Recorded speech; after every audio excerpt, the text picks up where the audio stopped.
Assalamualaikum warahmatullahi wabarakatuh. Perkenalkan, nama saya Nurul Khairiyah, NIM A710190095, Program Studi Pendidikan Teknik Informatika, Fakultas Keguruan dan Ilmu Pendidikan Universitas Muhammadiyah Surakarta. Di sini saya akan menjelaskan tentang strategi dan media pembelajaran guna untuk memenuhi UAS mata kuliah strategi dan media pembelajaran. Nah, selanjutnya pengertian dari strategi pembelajaran sendiri yaitu suatu kegiatan pembelajaran yang harus dikerjakan guru dan siswa agar tujuan pembelajaran dapat dicapai secara efektif dan efisien. Untuk strategi sendiri adalah suatu cara untuk mencapai sebuah tujuan. Selanjutnya, macam-macam dari strategi pembelajaran ada 4 macam. Yang pertama, discovery learning. Yang kedua, inquiry learning.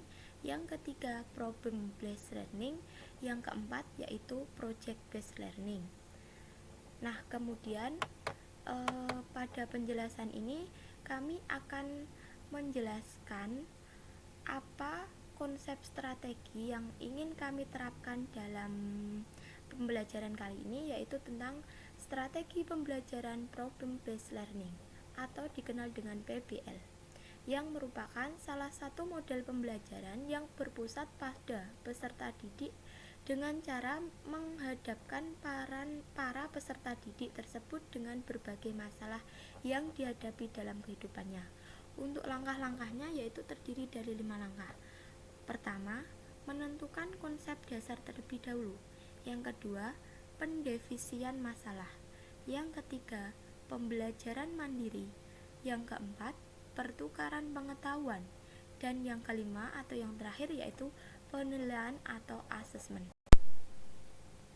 Selanjutnya, pengertian dari media pembelajaran yaitu alat bantu yang digunakan dalam proses belajar mengajar.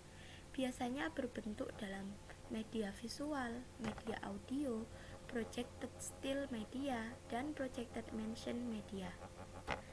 Nah, untuk macam-macam dari media pembelajaran yaitu ada 4 macam. Biasanya seperti Slido, Mentimeter, Tingling, Edpuzzle. Nah, pada kesempatan hari ini saya akan menerapkan sebuah konsep pembelajaran yaitu dengan menggunakan media pembelajaran Tingling. Tingling adalah layanan jaringan yang memungkinkan pengguna untuk membuat channel di mana mereka dapat menceritakan kisah menggunakan gambar dengan video, musik, dan teks. Tingling mirip seperti YouTube dengan kemampuan untuk membuat gambar interaktif, seperti bisa membuat presentasi PowerPoint, PPT, PowerPoint, dan animasi. Setelah itu, untuk praktik penerapan dalam media pembelajaran dengan menggunakan media Tingling, kami akan menjelaskan di dalam media Tingling tentang sistem operasi komputer. Nah, untuk lebih jelasnya, kami telah mempraktekkan tentang penerapan media Tingling dapat dilihat pada video berikut. Assalamualaikum warahmatullahi wabarakatuh. Waalaikumsalam warahmatullahi wabarakatuh. Selamat siang anak-anak, gimana kabarnya? Alhamdulillah baik, Bu. Alhamdulillah baik, Bu. Nah, sebelum menginjak ke materi, Ibu akan absen terlebih dahulu ya. Yang pertama yaitu Inas Nur Afifah. Hadir, Bu. Azura Kotrunada. Hadir, Bu. Nisatul Nur Aini. Hadir, Bu. Esa Nanda Salsabila. Hadir, Bu. Berarti ini lengkap semua ya. Nah, seterusnya Ibu akan memaparkan materi yang Ibu bahas pada hari ini tentang sistem operasi komputer. Nah, sebelum menginjak ke materi, Ibu akan menjelaskan tentang media dan strategi pembelajaran yang Ibu pakai pada hari ini. Untuk strateginya yaitu menggunakan problem based learning atau dikenal dengan istilah PBL. Nah, untuk medianya Ibu gunakan media tingling. Untuk melihat media tersebut, Ibu akan share screen terlebih dahulu.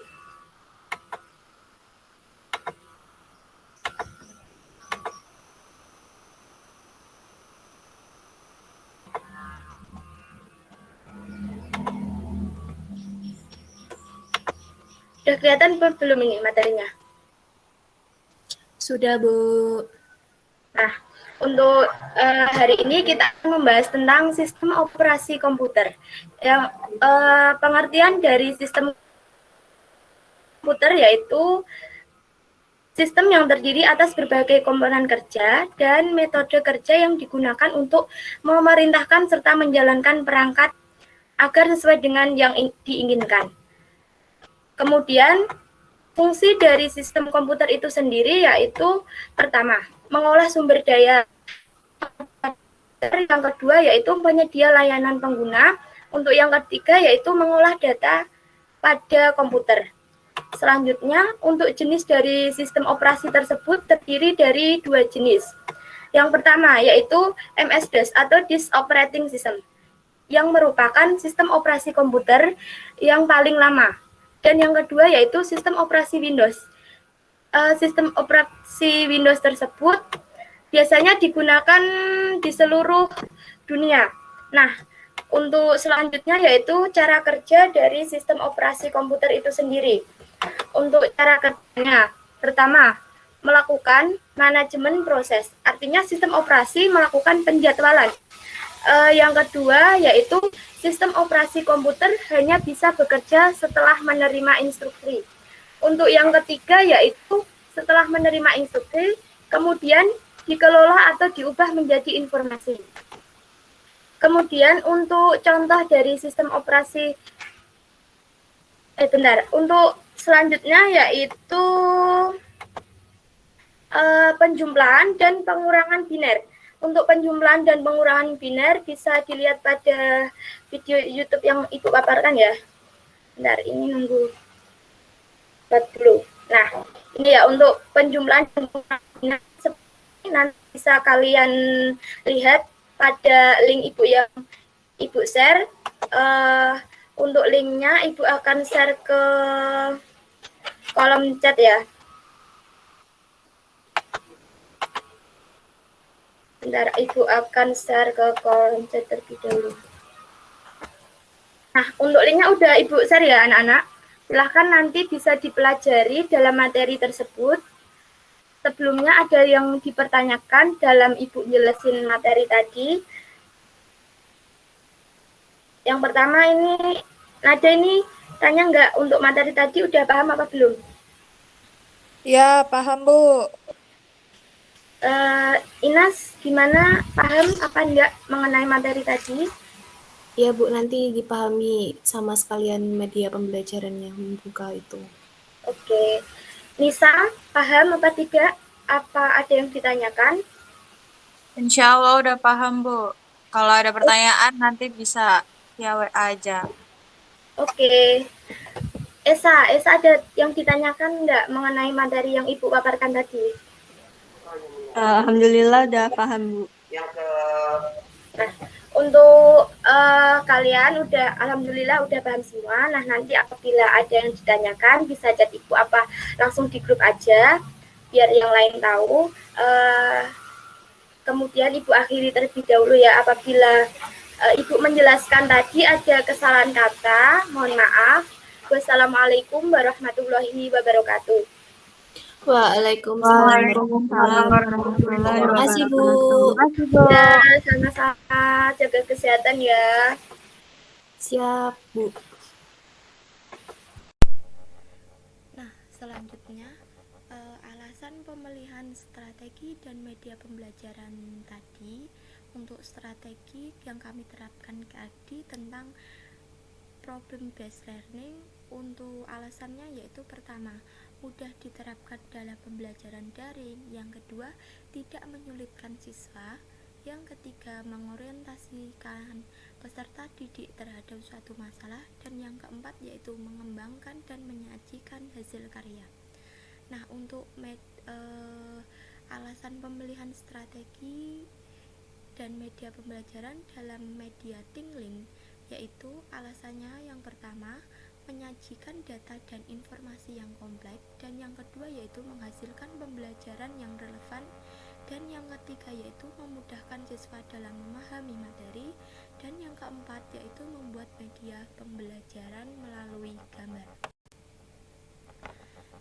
Selanjutnya tentang kelebihan dan kekurangan dari strategi pembelajaran problem based learning sendiri, yaitu untuk kelebihannya dapat mengembangkan minat siswa untuk secara terus-menerus belajar, kemudian membantu siswa dalam mentransfer pengetahuan siswa, selanjutnya untuk meningkatkan motivasi dan aktivitas pembelajaran siswa.